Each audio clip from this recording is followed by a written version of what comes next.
What's up mga kabayan? So magandang araw sa inyo, magandang buhay mga kabayan. At syempre, medyo ganado na tayo ngayon, medyo happy na tayo mga kabayan kasi tayo nakabawi-bawi na mga kabayan ng tulog, no? Kasi medyo napuya talaga tayo mga kabayan dito sa ginanap na hearing, no? At syempre, natutuwa lang ako mga kabayan kasi dumadami na tayo dito sa ating channel. Dumadami na yung mga nag-share ng ating mga videos. Para na sa ganun mga kabayan, napakalat natin sa ibang mga kasamahan natin mga kabayan na may gantong nangyayari. Alam niyo naman mga kabayan, pagdating sa laylayan ng lipunan, madalas na napapanood nila dyan mga kabayan, ay yung mga sinasabi ng national news mga kabayan, ng mga TV. Diyan sila nakarely mga kabayan, na which is alam niyo naman ang national TV. Talaga naman mga kabayan na masasabi natin na napakabayan mga kabayan. Kahit nung paman, no? Kasi ewan ko ba mga kabayan, syempre, kaya siguro nagiging pabor sa administrasyon ng mga national news TV. Mapapansin niyo naman, like for example mga kabayan, dun sa mga ginagawa ni Madam Inday Sara, yung mga rescue mga kabayan, yung mga pagtulong ng ating Vice President. Nakita nyo ba na inilabas mga kabayan sa national TV? Diba wala tayong napapanood mga kabayan. So, kaya tayo ng mga kabayan na magtulong-tulong na ipakita, no? Ipakita sa mga kababayan natin na may gumagana na Vice President na while ito tinutulongis mga kabayan itong administrasyon na to na mga walang utang na loob, di ba? So anyway, no mga kabayan, kung bago ka pala dito sa ating channel, iniimbitahan kita na ayan, mag-subscribe mga kabayan na tumulong ka rin sa amin na mag-share ng mga nangyayari sa ating gobyerno mga kabayan. Yan pa lang mga kabayan, napakalaking effort na magagawa natin para maimulat natin mga kabayan yung ating mga kababayan na paniwalang-paniwala sa mga pinalalabas ng National News TV. Buti na nga mga kabayan, may mga ganitong platform para makita, no? O ma-share, no? Sa mga hindi nakakaalam sa mga tunay na nangyayari. But anyway, no, mga kabayan, maraming salamat nga pala mga kabayan sa mga subscriber natin dyan sa taga-Japan mga kabayan, sa Taiwan, sa Europe mga kabayan, at sa Middle East, no? Maraming salamat sa inyong pagsuporta sa ating channel. Nakikita ko kasi mga kabayan na marami yung mga nanonood doon at saka sa Pilipinas ganun din mga kabayan.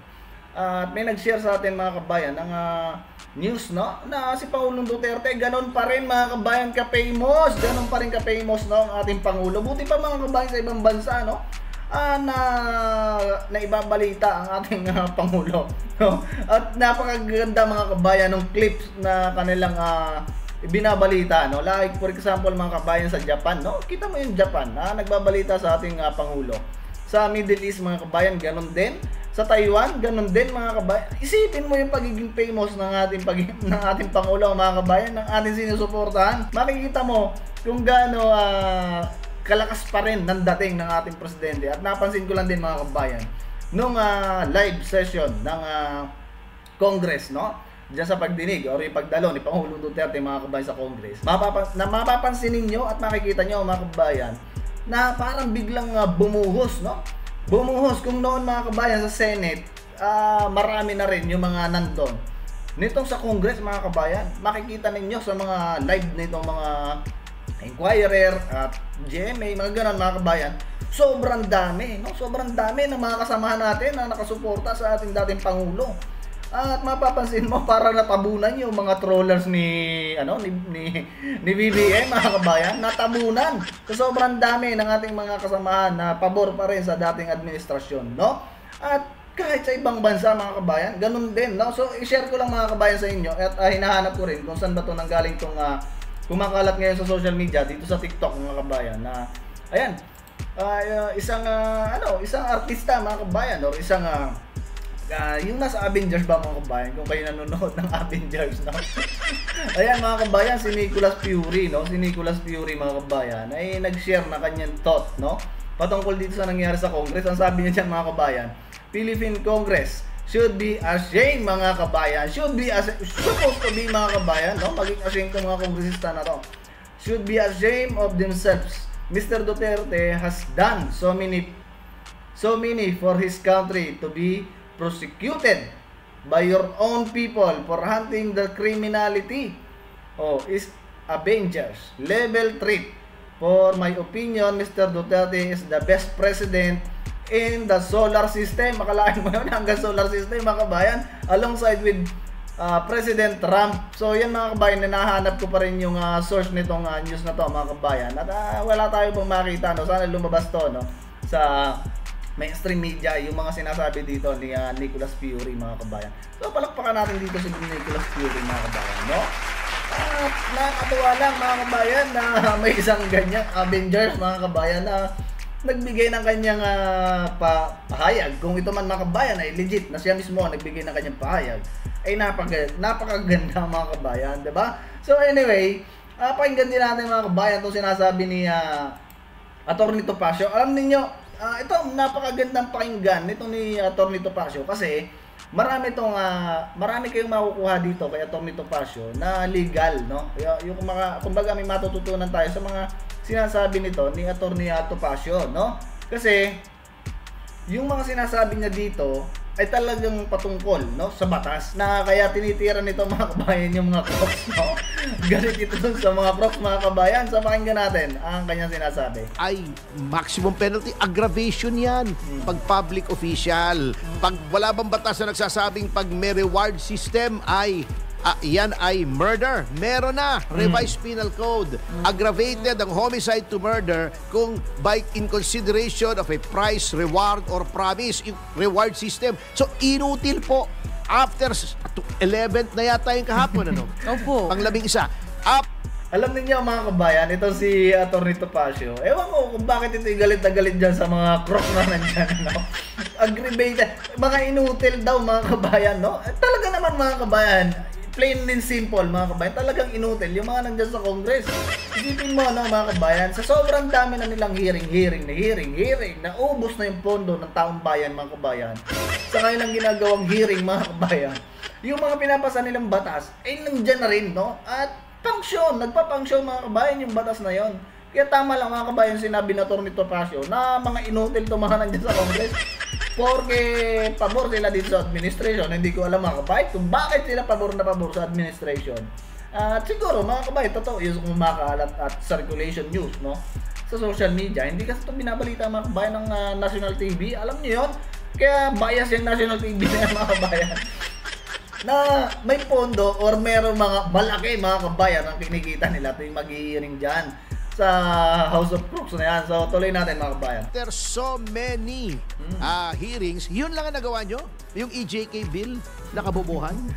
Ay, sayang ang pera namin sa inyo. Sayang ang perang ginastos nyo. Panay Jollibee. Yung nakakain nyo sa amin, ha? Sayang yung Jollibee nyo. Kasi wala po kayo nagagawang batas. Kahapon, kala nyo, ginigrill nyo si Pangulong Duterte. Yun bang mga kinukuha nyong impormasyon kay Pangulong Duterte kailangan para gawawa kayo ng batas? Hindi na. Bakit? Nasagot na yun. Nakuha nyo na kay Garma, yung sinasabi niyang reward system. Nakuha nyo na yung kinukuha nyo kay Grijaldo na ayaw naman bigay ni Grijaldo. Tingin ko madedemanda kayo dyan, ha? Parang tingin ko lang sa aking bolang kristal. Alam nyo, ang aking bolang kristal ay dalawa. Naku po. Dalawang bolang kristal. Pagka gusto kong Ito talaga si Atty. Topacio mga kabayan, no? Patawa din, no? Patawa din talaga to si Atty. Topacio. Kung mapapansin niyo mga bulang kristal. Sige, Atty. tuloy. Kaya malaman kung ano mangyayari sa yung hinaharap, tumutungo ako. Natanong ko tinitingnan ko yung aking bolang kristal na dalawa. Kinakalog-kalog ko. Diba? Indian pa na. Pero attorney, thankful. Kakalog-kalog. Thankful kami sa inyo kasi mas nauunawaan namin ang paliwanag mo actually. Ako gusto kong mabalik yung death penalty. Halimbawa, ngayon paano nila gagawaan ng batas yun? Ewan ko kung dinidiscuss nila. Alam nyo, kahapon nga natatawa ko. Tinatanong niya, answer daw, yes or no. Hindi mo pwedeng gawin yon. Legislative investigation. Ibig sabihin, aware si Duterte ng gano'n. Siyempre, piskal yun Galing. Abogado yun Bakit ba pinofocus nyo sa kanila kung may guilt siya ng krimen? Hindi po trabaho ng legislature yon. Abuso yon. Kaya nga sinasabi, kung gagawin yung parang investigation, tatayo ako rito. Di ba sabi ni... Kaya nga na mga kabayan, legislation inquiry, ang sabi nito mga crops mga kabayan. Tapos ang tanong, yes or no? Kaya pala mga kabayan, no? So, syempre, nakikinig kasi tayo mga kabayan dito sa mga matatalinong attorney, hindi doon sa mga hindi doon sa mga nag-attorney lang mga kabayan. At napakarami mga kabayan na tayo nakukuha na information, no? Yun din ang maganda mga kabayan dito sa ginagawa natin, no? Meron tayong natututunan pagdating sa batas mga kabayan, di ba? Kaya nga tinatawag na legislation, no? Legislation inquiry. So magtatanong ka lang mga kabayan, hindi mo anong nag-guilty, diba? Kaya si Pangulong Duterte pala gustong tumayo, eh. Ang daming mga congressman doon na nagmukhang ob-ob mga kabayan na si Pangulong Duterte ay umattend, no? Tutuloy natin. Ano ni Pangulong Duterte? Bago sasabihin pa, you answer yes or no. Hindi pwedeng i-answer ng yes. Pumatay. Voluntary. Alam niya ang consequences. He is of sound mind. May nakalimutan siya eh. Ang extrajudicial confession po, Congressman Luistro, ay ginagawa during custodial investigation. Hindi po custodial investigation yan. Yan ay legislative hearing. Tama. Ayun. Oh, ano sinasabi mo? Besides, tignan niyo yung pinagsasabi niyong nangumpisal si Pangulong Duterte. Sino bang sinabi niyang pinatay niya? May tao ba? Wala po. Oh, wala pala eh. Ayun yan. Parang libel yan. Pag hindi ma-identify kung sino yung tinutukoy mo, ay hindi libel. Oh, dapat may identity. Pinatay ko si ganito. Kaya nga mga kabayan, yung isa sa justice, no, nagsalita na rin, no, kahit sino pwede magsabing meron siyang pinatay or meron siyang tinali, tinapon sa dagat mga kabayan. Alam niyo, napakaganda, no? Napakaganda mga kabayan na manood ng mga ganitong bagay kasi natututo tayo mga kabayan. Kasi mga matatalino yung mga nagsasalita, di ba?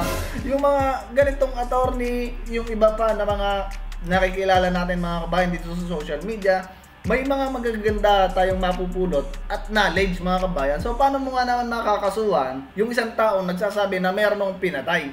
Diba? Sabi nga nung isang justice na, kahit ako pwede ako magsabi na meron ng pinatay. Ang tanong, paano mo siya mapapatunayan kung wala naman nagpapail ng case? Sino yung mga pinatay ko? Diba? Kaya mga kabayan, nakakatuwa lang, no? Kasi marami tayong napupulot na lesson mga kabayan para ka na ring attorney.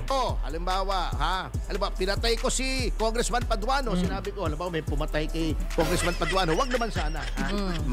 Kasi malapit-lapit na rin eh.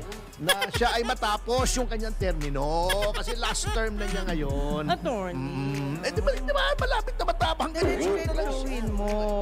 Siyempre humihinga naman ako.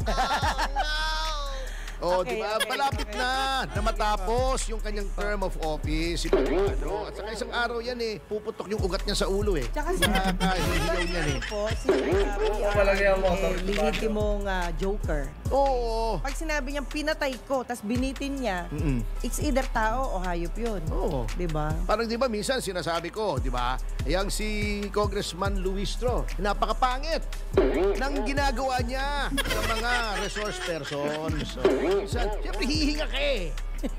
Oo. Sige. Pero alam mo, isang napagtanto ko dun sa dito sa Quadcom hearing kahapon, di ba nandun si dating Senator De Lima? Opo. Magkamukha talaga sila ni Congressman Luistro. So, Ganon. hindi naman masama yun. Di ba maganda naman si Senator De Lima? Di ba Tama. maganda? walang Ang yan. dami nga nagkakagusto sa kanya. Di ba si Dayan? O Sus, yung si Mario Jonel. Joseph. O kung di ba naman maganda yun eh. Magkakagusto ba naman? Yung mga macho yun eh. Ha? Opo. Mga macho papa yun eh. Sus, Mario Joseph. Pero nanonood ngayon si Congressman Luistro kasi sabi niya binabantayan daw niya yung programa mo. Kaya nga sinasabi ko eh. Oo. Para naman, hindi naman sayang yung pagbabantay niya. Naririnig niya yung pangalan niya, di ba? Parang si Dan Fernandez. Oh, yeah. Merong bagong word pala gumagawa nga ako unti-unti ng Dan Fernandez Dictionary. Ala. Yung subordination by perjury, di ba? O meron siyang bago, different. Sa Dan Fernandez Dictionary, different. Noun. Ang ibig sabihin sa Tagalog doon, iba na. Bago na. Iba na, oo. Anyway, alam nyo, Joke yun joke yun. pinaglaruan lang kayo ha, pinaglaruan lang kayo. Natatawa ako doon sa kay yung sinasabi niya. Sabi niya, kino-confirm niyo ba na okay sa inyo pumunta yung ICC dito para imbestigahan kayo? Sabi niya, sipain ko sila. O, kinokonfirm ba nyo ba yung sinabi ninyo kay Congressman Manuel na pag binigyan ko ng pamasahe, pupunta kayo sa ICC? Para magpa-imbis na kasi sipain ko rin sila. Punta ako doon, sipain ko rin sila. Kasi itong mga kabayan, sobrang haba nitong video itong mga to, mga kabayan. Kung mapapansin ninyo, no, nagtutulong yun lang dito si Atty. Topacio.